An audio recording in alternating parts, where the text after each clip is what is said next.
15 women have accused him of sexual assault. We've heard about the Stormy Daniels story, that he allegedly paid $130,000. You really did, and you were like, I heard you coming on the show, and I was like, yeah, I'm joining the show. She was like, did they give you car stipend? For decades, The View stood as the crown jewel of daytime television, a lively roundtable where fiery debates and bold opinions shaped cultural conversations. But in 2025, the unthinkable happened. A defamation lawsuit sent shockwaves through the industry, unraveling years of success in a matter of weeks. What could bring down such a powerful show? Was it the inevitable result of pushing boundaries for ratings, or did one bold co-host cross a line that couldn't be uncrossed? Sunny Hostin, a co-host known for her fearless commentary, found herself at the eye of this legal and media storm. The fallout was swift, dramatic, and deeply polarizing. By the time the dust settled, The View, once a symbol of empowerment and debate, was no more. But what really happened behind the scenes? Today we uncover the shocking truth behind The View's downfall and why its legacy may never recover. Right? They had a vision of how do we create community and create a space where we are welcome in a country where we are not welcome.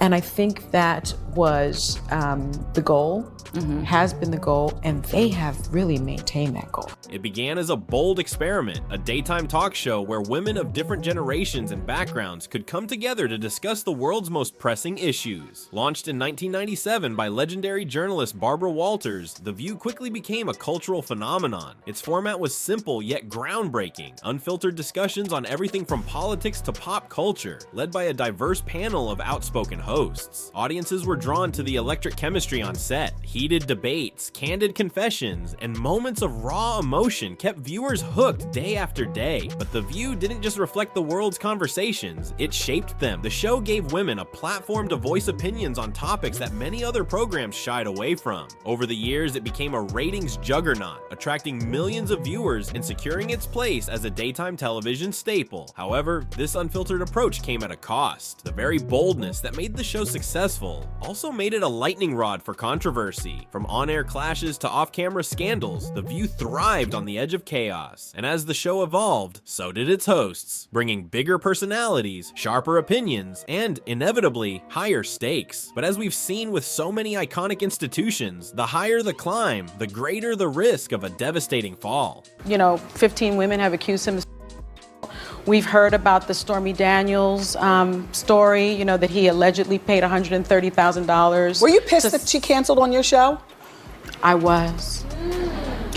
Only because, we're a very supportive environment for women. I think any guest will tell you that. For years, The View seemed unstoppable, weathering countless controversies with its bold, unfiltered approach. But cracks in the foundation began to form long before the lawsuit that ultimately ended it all. Behind the scenes, tension simmered among the co-hosts, and the show's relentless push for provocative debates often veered dangerously close to crossing the line. The turning point came when Sunny Hostin, known for her fearless and often polarizing commentary, made a series of bold statements on air. While her candor had long been celebrated by some, it also attracted criticism, and in this case, the attention of a powerful figure who was not willing to let her remarks go unanswered. The network's legal team was used to handling threats of lawsuits, but this one was different. Whispers of a high-profile defamation case sent shockwaves through the studio, creating an atmosphere of unease. At the same time, advertisers began to grow wary of the show's increasingly contentious reputation. Loyal sponsors started to pull back, and the financial underpinnings that had kept The View thriving for decades began to weaken. While audiences were still tuning in, the cost of maintaining the show, both financially and reputationally, was mounting. What had once been seen as spirited debate was now viewed by some as reckless commentary, a shift that signaled the beginning of the end for the iconic program. But it wasn't just the lawsuit that spelled trouble. The dynamics among the co-hosts grew strained, with visible discomfort during live segments and whispered conversations backstage. It was clear to those who worked on the show that the atmosphere had changed. Sunny, in particular, seemed to bear the weight of the brewing storm, her usual confidence giving way to moments of visible tension. What had once been a lively roundtable of opinions now felt like a powder keg, ready to explode. Little did anyone know the real explosion was just around the corner.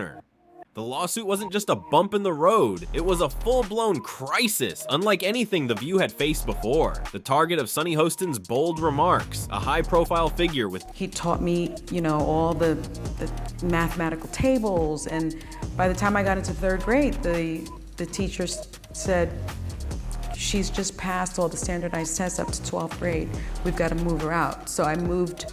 They found a place for me in Manhattan. deep connections in both corporate and political circles, wasn't content to let the comments slide. Insiders described the plaintiff as relentless, armed with a legal team prepared to pursue damages at an unprecedented scale. The stakes were clear. This wasn't just about an apology. It was a fight for reputations, livelihoods, and ultimately the show's survival. The first signs of trouble emerged when a formal letter from the plaintiff's attorneys arrived at ABC's headquarters. Unlike the usual empty legal threats that talk shows often received, this letter was detailed, pointed, and carried a clear message: prepare for war. It accused the network and Sunny Hostin of making defamatory statements, citing broadcast transcripts and alleging significant harm to the plaintiff's reputation. Rumors swirled that the damages being sought were staggering, enough to cripple even a show as established as The View. Behind the scenes, panic ensued. Emergency meetings were held late into the night, with producers, executives, and lawyers combing through aired footage, hoping to find a defense. Could the statements be classified as opinions rather than factual claims? Were there sufficient disclaimers? Every word Sunny had spoken was scrutinized, and every broadcast segment was replayed in search of any editorial oversight that could provide a lifeline. But the storm wasn't contained to the legal team. Sponsors, already skittish from the negative headlines, began pulling their support. One by one, major advertisers put their campaigns on hold, fearing the fallout of being associated with a show embroiled in such high-profile controversy. The financial impact was immediate and devastating, shaking the very foundation of the program. For Sunny, the legal threat was personal. Her name wasn't just attached to the lawsuit, it was at the center of it. While she publicly tried to project confidence, those close to her saw the toll it was taking. One day, she was seen pacing nervously backstage, phone in hand, likely speaking with her attorneys. Another day, she avoided eye contact with colleagues, her usual fiery demeanor replaced by visible unease. The weight of the lawsuit hung heavy, not just on Sunny, but on everyone who depended on The View for their careers. The legal battle was only just beginning, but the ripple effects were already too much for the show to contain. And as the lawsuit loomed larger, it became clear that this wasn't just a fight for damages. It was a battle that would decide the fate of The View itself.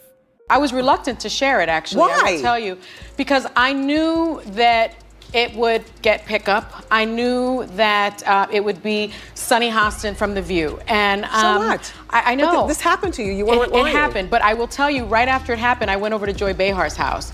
And she said, "What's wrong with you? You're not your usual self." And I told her, and she said, "We're talking about this on the show." Sunny Hostin had always been a firebrand, a co-host whose fearless commentary was both her greatest strength and her most controversial trait. Audiences admired her for speaking truth to power, often tackling sensitive topics that others might avoid. But in the weeks leading up to The View's downfall, Sunny's boldness crossed a line that would forever alter her career and the show's legacy. It started with a heated on-air discussion. Sunny, known for her sharp wit and willingness to challenge authority, made a series of pointed comments aimed at a high-profile figure. While her remarks echoed the fiery debates that had become The View's hallmark, this time the implications were different. The comments weren't just provocative, they were personal. Social media exploded, with fans divided between applauding her candor and condemning her for going too far. But one thing was clear, the target of her critique wasn't taking it lightly. Behind the scenes, Sunny's confidence began to waver. Colleagues noticed the shift immediately. Normally composed and self-assured, she appeared tense, her demeanor alternating between defiance and visible stress. Some days, she joked and laughed as if nothing was wrong. Other days, she paced the halls, clutching her phone, her expression unreadable. The looming lawsuit cast a shadow over everything, and Sunny was undeniably at the center of it. Her co-hosts too felt the strain. Once a united front, the panel grew divided over how to handle the fallout. Should they stand by Sunny or distance themselves from her comments? On air, their interactions became noticeably strained. Whoopi Goldberg, usually the steadying force on the show, treaded carefully, steering conversations away from controversy. Joy Behar tried to lighten the mood with humor, but even her jokes couldn't dispel the growing tension. Sunny, meanwhile, seemed increasingly isolated, caught in a storm of her own making. What What made Sunny's role so pivotal wasn't just her comments, it was her refusal to back down. When producers suggested issuing a carefully worded statement to defuse the situation, Sunny hesitated. To her, apologizing or retracting her words felt like a betrayal of everything she stood for. She saw herself as a voice for accountability, unwilling to yield to legal intimidation. But as the pressure mounted, even Sunny began to question whether she had gone too far. The weight of the situation was inescapable. Staff members recounted seeing her near tears, retreating to quiet corners to take calls or gather her thoughts. While she tried to maintain her usual fiery persona on air, the cracks were visible. The lawsuit wasn't just a professional threat, it was personal, and it was clear that Sunny felt the full burden of its consequences. Sunny Hostin's role in The View's downfall is perhaps the most polarizing aspect of the entire saga. To some, she was a fearless truth teller, unafraid to speak her mind. To others, she was reckless, jeopardizing not just her own career, but the livelihoods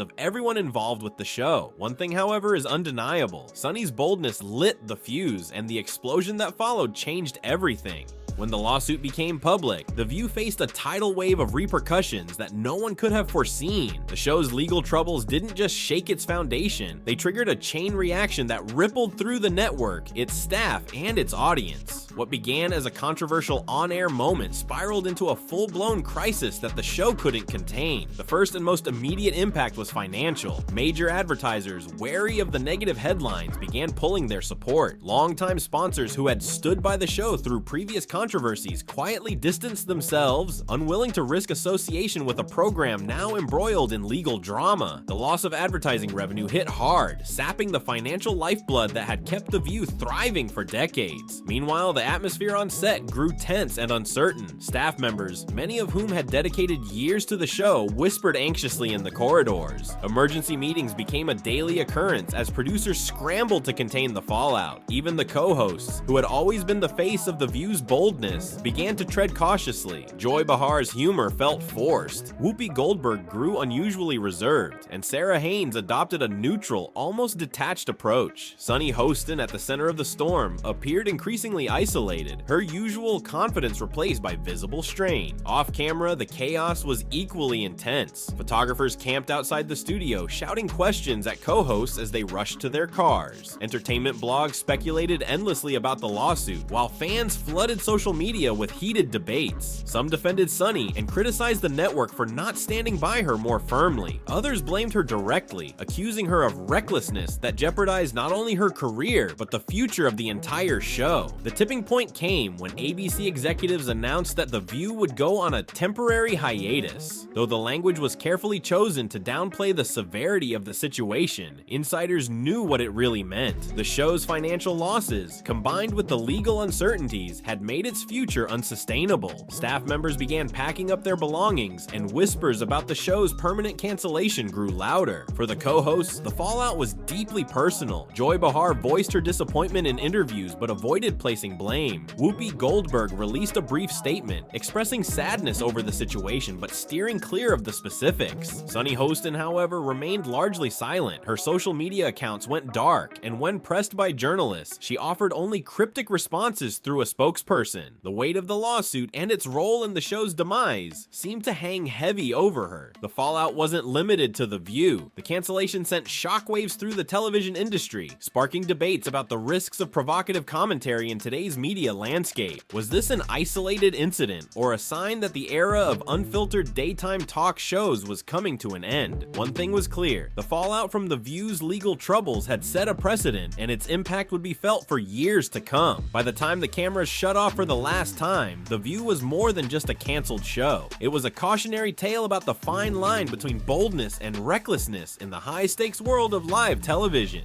Really did. And you were like, I heard you coming on the show. And I was like, yeah, I'm joining the show. She was like, did they give you car stipend? I was like, no. Did they give you this? I was like, no. I was like, let me get my deal sheet out. And you basically went over your salary for the entire time you were there. And you also gave me Jenny McCarthy's sound. When the dust finally settled, The View was no more. The iconic daytime talk show that had shaped cultural conversations for decades had become a memory, its final chapter written in controversy and legal battles. But the end of the show wasn't the end of the story. The fallout for its co-hosts, the network, and the industry at large continued to unfold long after the cameras stopped rolling. Sunny Hostin, the central figure in the controversy, became a lightning rod for public opinion. Some praised her for her fearless commentary, viewing her as a victim of a system that prioritized appeasing powerful figures over honest discussion. Others blamed her directly for the show's downfall, accusing her of jeopardizing the careers of her colleagues and staff. Sunny herself retreated from the spotlight, her once active social media accounts reduced to sporadic posts about charitable causes or nostalgic moments. Rumors swirled about her next move, a podcast, an online show. But for now, Sunny remained largely silent, navigating the legal battle that still loomed over her. Her co-hosts faced their own challenges. Joy Behar, a veteran of The View, expressed regret over how things had ended but stopped short of naming names. Whoopi Goldberg released a carefully worded statement reflecting on the show's legacy while sidestepping the controversy.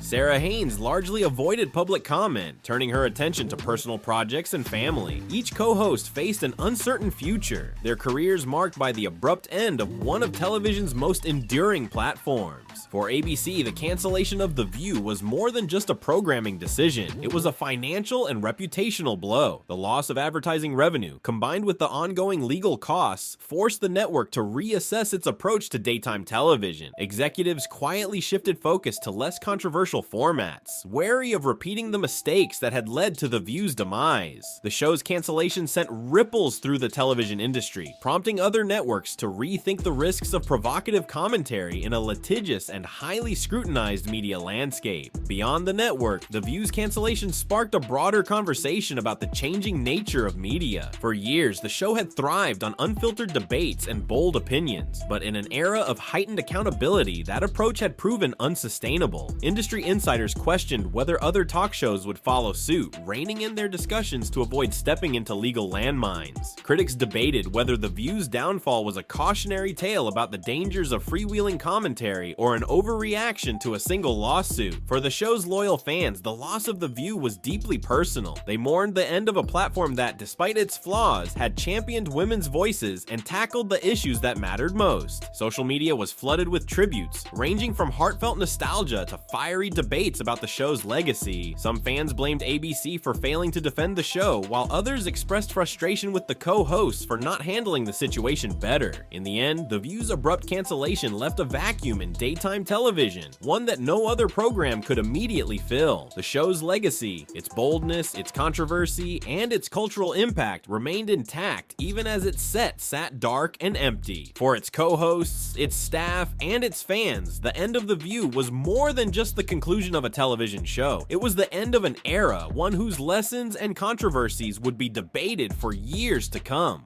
The rise and fall of The View is a story of ambition, risk, and the fine line between boldness and recklessness. For decades, the show was a beacon of spirited debate and fearless commentary, challenging norms and giving voice to issues that mattered to its audience. But in its relentless pursuit of relevance and controversy, The View eventually pushed too far, and the fallout was as dramatic as the show itself. From its groundbreaking beginnings to its shocking end, The View left an indelible mark on daytime television. It taught us that dialogue, no matter how fiery, has the power to shape culture, spark change, and provoke thought. Yet it also served as a cautionary tale about the consequences of blurring the lines between commentary and accountability in today's media landscape. As its co-hosts move on and its set remains dark, the legacy of The View lives on in the countless conversations it inspired. Whether it's remembered as a fearless champion of free expression or a victim of its own audacity, one thing is certain: The View changed television forever. Its story is a reminder of the risks and rewards of challenging the status quo, and its impact will continue to spark debate for years to come. And perhaps that's the greatest legacy of all, a show that even in its absence continues to make us think, talk, and question.